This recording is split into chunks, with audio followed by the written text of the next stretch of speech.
What's up tout le monde, c'est Erdem. Aujourd'hui on se retrouve pour une vidéo, j'espère que vous allez bien. En tout cas moi ça va super.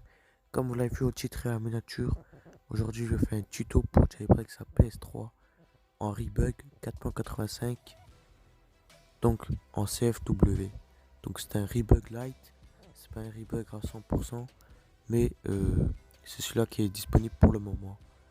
Donc j'avais déjà fait une vidéo pour jailbreak sa PS3 en CFW Overflow. Si vous l'avez pas regardé, je vous conseille en premier de la regarder et de regarder celle-là après.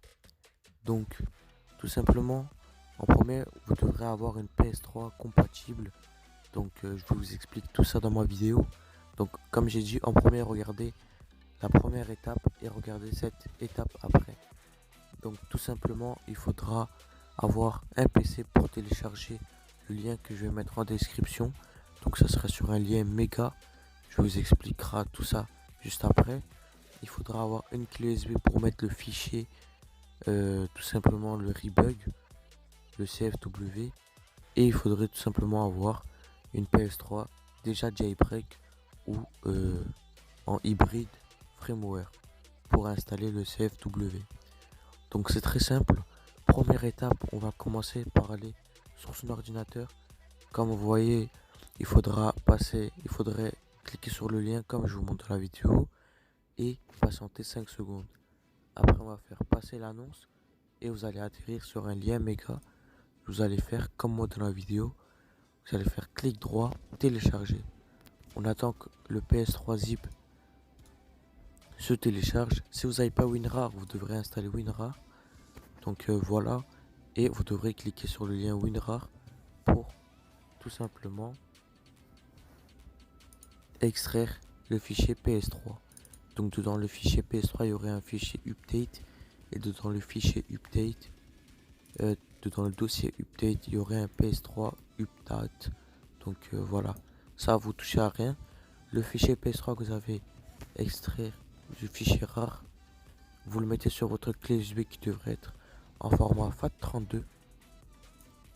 Donc voilà, quand la copie s'est faite, vous retirez votre clé USB et faites attention à mettre au port le plus droit possible. Donc je répète, comme je vous montre dans la vidéo, vous le mettez au port le plus droit possible. Si vous avez une FAT ou une Slim, c'est la même chose. Donc voilà, maintenant on allume sa console. Donc là, comme vous voyez, elle est allumée. On va aller tout à droite, tout à gauche, pardon, dans paramètres. On va aller dans mise à jour du système et on va faire mise à jour par support de stockage. Et donc là, comme vous l'aurez pu apercevoir, ça a scanné et si tout est bon, ça va trouver tout simplement le Rebug Lite. Donc on va cliquer dessus et comme vous allez voir, vous allez avoir un chargement.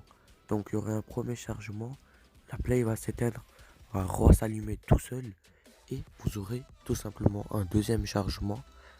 Et donc si ces deux chargements se réalisent sans aucun problème, vous avez tout simplement votre CFW en Rebug Lite.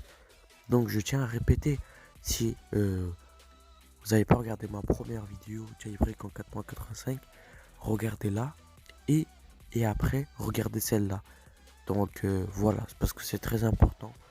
Parce que là j'explique juste comment installer le CFW. Donc c'est pour ça que la vidéo elle est un peu courte. Sinon elle serait un peu longue. Comme j'ai dit, on va dire c'est une petite partie 2. Mais regardez en premier le premier lien que je vais mettre en description, donc la partie 1. Et après venez regarder celle-là. C'est très important si vous voulez réussir votre jailbreak Rebug Lite. Donc voilà, j'ai essayé de sortir cette vidéo le plus tôt possible. Donc voilà, j'espère que vous aurez réussi à jailbreak votre play. Si vous avez des besoins d'aide, n'hésitez pas à écrire en commentaire. Et si vous voulez regarder des tutos autres, installer des jeux, installer Multimine, etc. Tout est disponible dans ma chaîne YouTube. C'était RDM. On se retrouve pour de nouveaux tutos. Ciao!